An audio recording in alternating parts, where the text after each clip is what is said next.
أهلاً بيكم يا ملكاتي في حلقة جديدة من ركن كليو.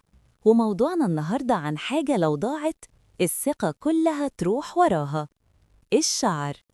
خليني أقولها بصراحة ومن غير لف، شعرك تاجك، مش رفاهية، مش حاجة تكملي بيها اللوك، دي حاجة بتكشف تعبك أو قوتك من أول نظرة. أكبر غلطة إنك تفتكري إن الشامبو لوحده كفاية.